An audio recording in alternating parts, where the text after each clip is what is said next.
Bonjour et bonsoir mesdames et messieurs, c'est à vous de déterminer l'heure à laquelle vous êtes en train de nous suivre. Nous sommes en direct, l'une des meilleures chaînes les plus suivies en République démocratique du Congo et en Afrique centrale. Pourquoi pas partout dans le monde entier, mesdames et messieurs. Bienvenue au tout premier numéro de votre émission Écho des ONG, une émission à la proximité de toutes les organisations non gouvernementales.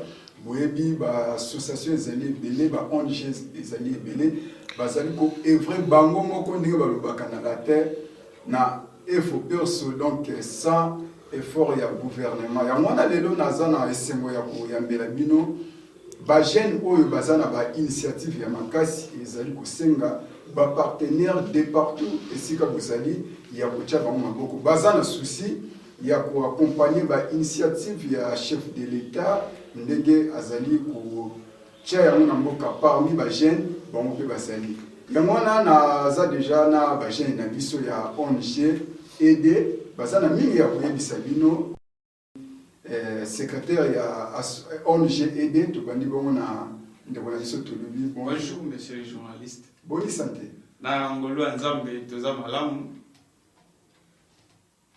Boni esengo ya koyamba oyo d'abord na émission oyo Écho des ONG ezali émission tosali yango mpona promouvoir ba ONG nyonso oyo bazali na vision ya kokende liboso bokozala na posa ya ba partenaire tomona ba ONG belé bazali ko evre mais baza na difficulté ya kokoma na média na éviter initiative yango omoni yango ndenge ezali mabe to ezali malamu. Oui, na yango to lobela ba initiative te remercions nous ndenge opesi biso opportunité ya kozala na chaîne oyo po tolobela ONG na biso oyo ezali aider ensemble pour l'émergence et le développement. Initiative ya chef de l'État, nous étant que jeunes, nous sommes censés de soutenir toujours parce que c'est la jeunesse qui est l'avenir de demain. Et nous les jeunes de l'ensemble pour l'émergence et le développement, nous sommes là pour soutenir les œuvres du chef de l'État. En tout cas, merci secrétaire. On a évité.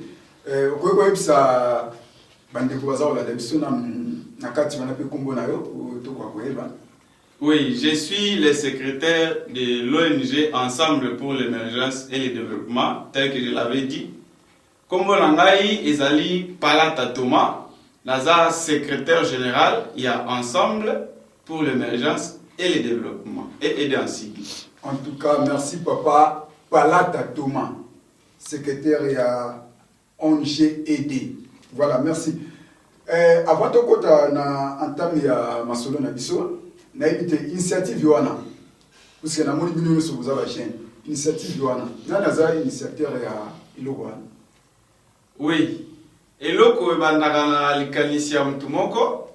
Je sais que je suis en face de moi le président Ela lui-même qui est l'initiateur et le fondateur. C'était l'idée Oyazwaki, ikalise utaki wapi, ikalise utaki komona bilenge ya lelo lokola biso, voilà. Baza na makanisi moko oyeza vraiment, comment dirais-je, une dépravation de mœurs. C'est-à-dire, lui il a vu, et tant que la jeunesse est l'avenir de demain, il a dit qu'est-ce que je peux faire pour ma jeunesse.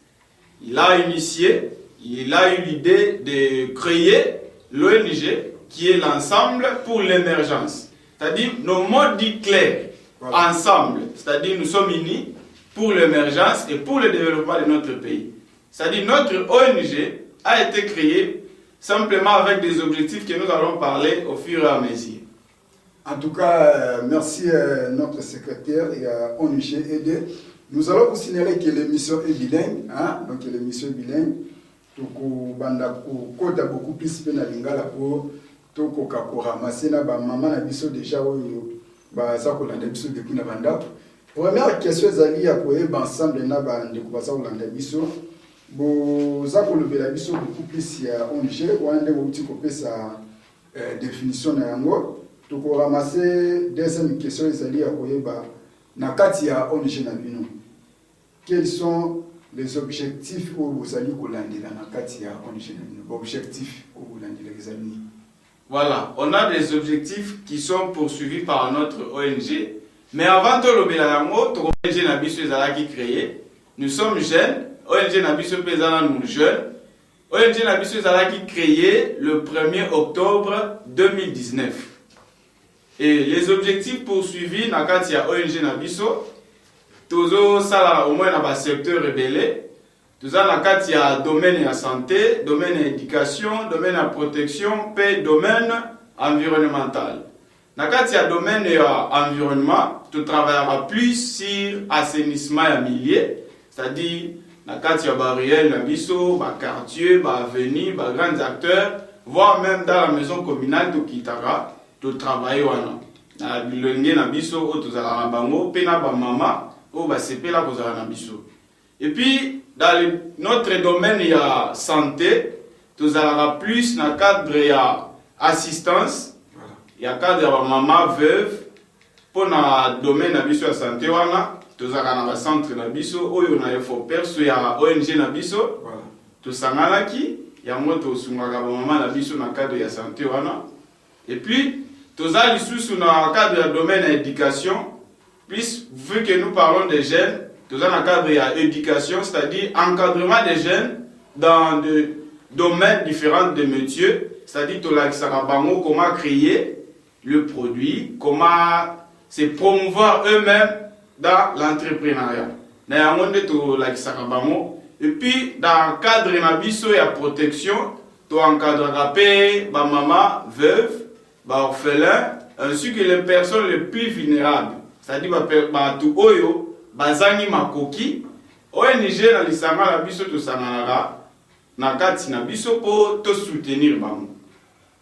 Na moi mke na wikolo ba, je crois que j'ai d'autres personnes devant moi, j'ai mon président, j'ai le chargé des relations extérieures, ils peuvent me compléter au ici kana zangi sali koloba mwandam. Voilà, merci secrétaire, ça vraiment bon puisque tu as dit que le secrétaire est un secret, donc il y a beaucoup plus pour le secret. Il y a un moment vraiment, tu es présent à Bissau, présent. Tu sais que tu as une émission à Bissau, des ONG, tu as fidèle téléspectateur comme on a. Merci Mingi, Bissau Peto, Tondi ou Matono Mingi, déjà c'est Jalobela Kiambo, Neto Yambi Bissau. Tondi yango matono mingi kombo na ngai Baudric Bissene Bakindei yango wana kombo na Bakindei. Voilà, merci. Na évité na kati ya ONG na bino tout ça komona lelo ba ONG beaucoup plus baza ko œuvrer na ba secteur ya orphelinat, soit bazwi photo na esika moko boye mama moko azobela ndako moko boye ya kokufa, ils envoient ces photos na ba partenaire, après batike bango mbongo tant mbongo ane kokoma basali o bango bazana moko ça, même maman bakangaki photo wana pe je pense que ba ko aider ata na 50%. Na éviter bino pe bozana kati ya liro wana to boza de côté. Na éviter président. Merci pour la question malamu. Voilà. ONG et aider des gens à Kombo ensemble pour l'émergence et le développement. Voilà. Donc, qui se développer na ba image où ils allaient à bisoter. Topé na makambo où ils allaient à soloter. Voilà. Secrétaire général à Otikoloba na ba effort na biso moko personnel to yaki ko créer ba centre de santé. Na Maluku, na Kimbanteke, na Masina, na Njili, na bipai misusu o ba centre na biso ezali. Voilà. Bisika o tozo œuvrer tous les soins il y a des personnes vieillards, des soins na bangonyo surtout ya ofele na kati ya centre na biso wana. Tozali na bana bitike oyo tozali na ya bango na ba centre na biso bazoka ba soins et puis to encadre ka bango. Tokoki te ko kende to kanga photo moko boye libanda pona to ya to la kisa photo ya ko influencer ba partenaire. Wana aptitude wana mais ya mutu somona na ba ya biso na kanisi ba image yango ezali bomona ba image. Okay. Ya biso to salaka yango ezate ke to zwa image ya mutu soto to tia ezali bombote. En tout cas, merci président. Tokozwa ndeko na biso puisque biso nyo soto ko kabola mwa maloba ndeko to ya biyo na SMO na émission école des ONG mais ka ko ibisa biso na nkombo na bandi kwa zona de biso. Bonjour papa journaliste na CPL mingi opportunité pesi biso lelo to lobela ONG. La PSP Mbote na ba téléspectateurs nyonso bazolanda biso. En tout cas, tous très content qu'on partage un peu l'initiative pour le jeune. Voilà. Et tout si on combo ensemble, c'est-à-dire on prend tout le monde. Tout le monde, partout aux alliés aux Olanda Bisso, il va que aux alliés volontairement et involontairement membres déjà aidés. Voilà. Alors je réponds de Joseph Gossoir Filunga, nos alliés chargés de relations extérieures. C'est plus moi qui suis en contact avec Naba Tolibanda, pour ce là Naba. Ne moi tu vois ba ONG Belé, parce que Camilo Diabatum Soussou, ba ko bamba bango ya mu, biso za bomote. OK. Biso en fait aux élites partenaires ya Ponto Banda.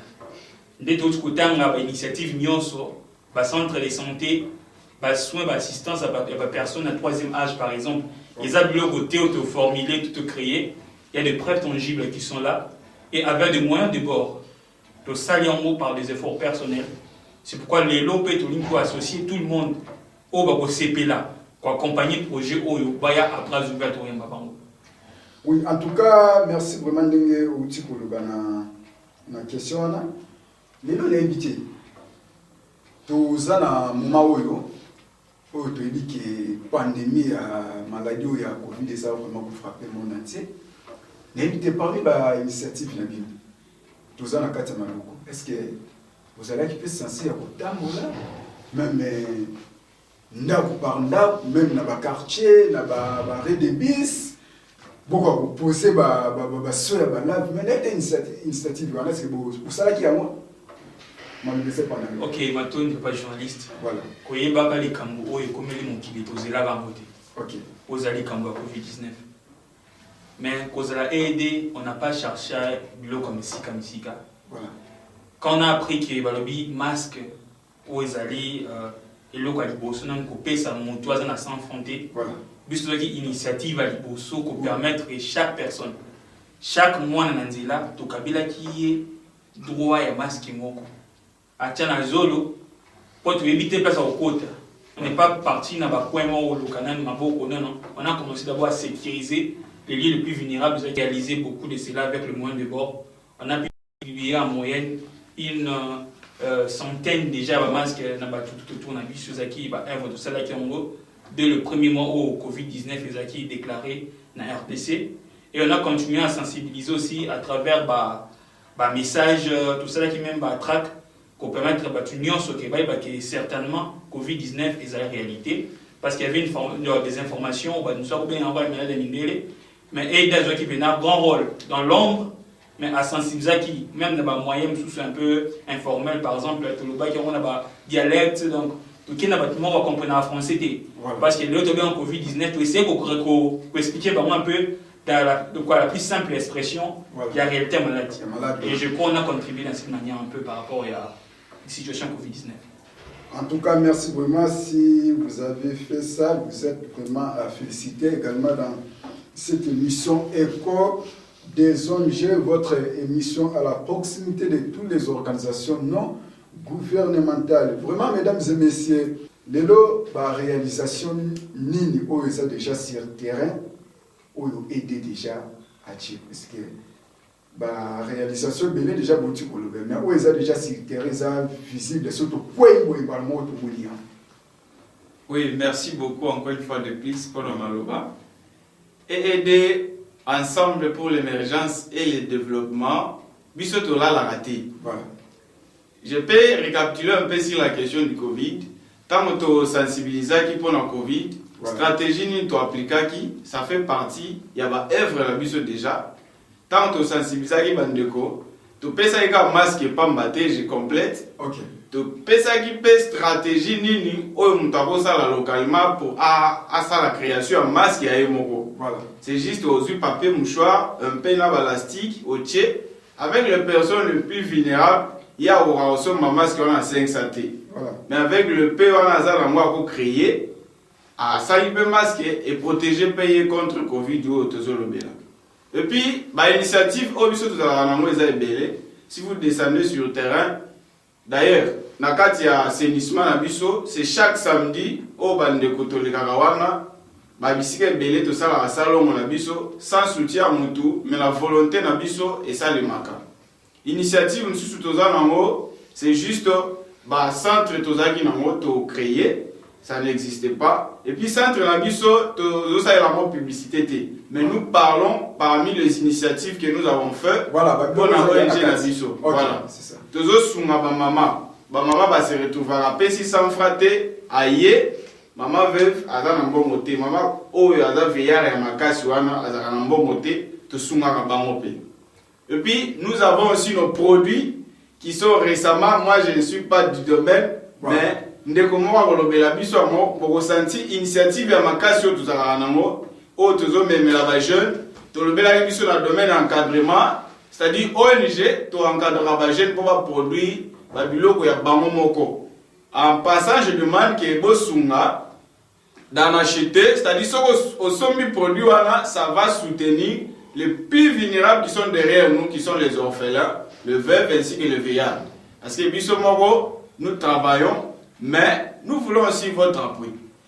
En tout cas, merci secrétaire d'avoir répondu à cette question. Nous allons récupérer aussi le président. Vous allez nous aider à répondre à cette question. C'est la 4e question. Les lots ont gêné à éviter. Vous savez qu'on vit quand on a FO perso. Parce que tu as dit que tu as FO perso. Aussi comme on a organisation non gouvernementale. Mais tu as dit que les caméras ont gêné les partenaires bâtis à la communauté. Vous appuyez toujours. Naïbité. Vous en avez derrière, bino, partenaire Mokazali, Tondingé. Donc, on a produit au Bolobi, on a calamité, nous allons citer en moi pour aller au Bamona, tout partenaire n'a pas ça, c'est ma ONG. Ok, merci Mingi.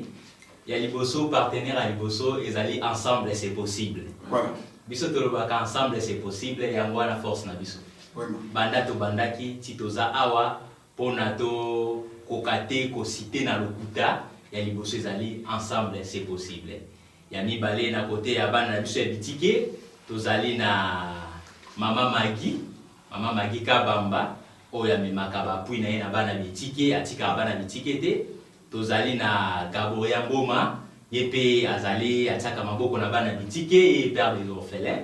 Et puis à part yango makasi na biso moko oyo mingi tozalaka toujours sur terrain totikaka te tokanga maboko te nde na lelo toyaki kobimisa produit na biso oyo ezali awa ezali miel oyo ezali bio eza pur euti directement na Équateur ezali sans mélange ni eloko mosusu bakotia aussi crème mungwa ezali na eloko moko te nde produit na biso tosalaki après avoir formé bana totindaki ba misusu bakendaki kuna na Équateur ba o baza déjà ya mboka wana bakokaki kosala ba multiplication ba stratégie belé et puis miel yaki kokoma awa na Kinshasa tango ekomi awa tokokaki kolekisa ngo na chimie ya makasi juste pour la purification toyaki ko purifier yango kolongola ba salité toyaki kozwa ba bouteille ya malamu ezala bien protégée pour que lelo epesa biso miel ekotekama partout pe na niveau nyonso na prix ya mokiel. Miel oyo ezali déjà toyebi yango na bandako ya liboso ezali ati poison ya mibale eza mpona bana basi ba mama na biso oyo balinga suki na bango ekoma kitoko engelangela balulaka ya basere ya shekina donc basalelaka ba miel oyo juste bakotia yango na suki eloko ya shampoing basokoli yango et puis mingi na bana epesaka mpe et puis biso moko même kotia yango na mafuta ebimisaka elongi tel malice ba bouton ba tache biloko nyonso to wana ebaleyaka yango. Voilà un peu na mukuse oyo tolobeli produit na biso ba numéro na biso ezali mutu to sepela na yango na kanisi déjà yo moko ozali wana papa journaliste okozwa yango na bandeko nyonso to ekosala malamu mingi. Voilà, ce que ces alliés à Kouyeba n'a évité on généralise alliés ensemble pour l'émergence et le développement. Le système ya ba mafuta nsoyo ba miel tango uti kuna na niveau ya Zamba ezalaka brite wana neza force ya mais tango ekomaka na kati ya villa wana ebite mo ba système wana ya ba mai lisusu ko bakisa ko komebele nebite na kati ya ONG aidé moi biloko mpe kosala yango. Ok, ezali remarque tosali yango mingi, c'est pourquoi biso aidé to se décider to kota sur le terrain na pour la recevoir la vie à bato mingi bakomi ko apprendre bana na ko créer ba miel artificiel oyo mutu muso akomela yango po esunga ye suko boma ye yango wana biso tokotaki na makambo oyo etali miel miel na biso ezali na ba récipient Kei Équateur et Uten a na Kinshasa. Et comme kuna bien emballé na équipe et kokita koto de sorte que mutu moko te abakise loko, mutu moko te alongole loko. Tango komi a ezoleka juste nazo ba bien la purification. Voilà. Et le kina purification et kokota na ba flacon o tozomona oyo. Yango wana ezopesa biso miel o ezali kitoko makasi, ezali bio net tolobi pur. Donc bio eli ko garder ezo garder le lenge na yango o eboto o esalemaki na à partir ya banyama. Voilà. Nde eye kokoma awa juste kolongola kaka ba salité na koleka na ba pairage. Voilà.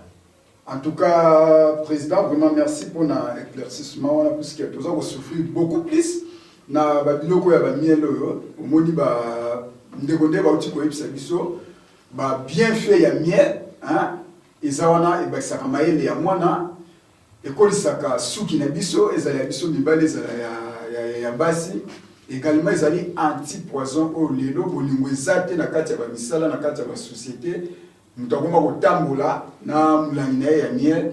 Je pense que adresse normale o ya procurer miel ya kitoko o ezali bio c'est na bandeko na biso ya ONG aidé o bazali wana. Ceux qui ont eu difficulté à kozwa c'est à travers les deux numéros qui sont affichés au bas de votre écran. Vous pouvez nous contacter aux aladurés qui n'ont pas de sur ONG aidé. Voilà. Question ya suka, tout ça dans le cadre ya ba activité, tout ça ndeko asu qui c'est la question ya suka ezali. Na date où tout ali lelo. Depuis ONG aidé créama, c'était en 2019, si autocomi lelo activité forte où vraiment ici on j'ai des amis l'activité forte des amis matoni papa journaliste pour na motuna madame et là comme tu es à Kakoban les amis madame ne voyez pas place ni bozoki voilà et aider toujours naviguer à la réalité oui ni pe vision ni toujours mais on est tout temps avec objectif na biso au président secrétaire général va citer aller juste à la réalisation passée.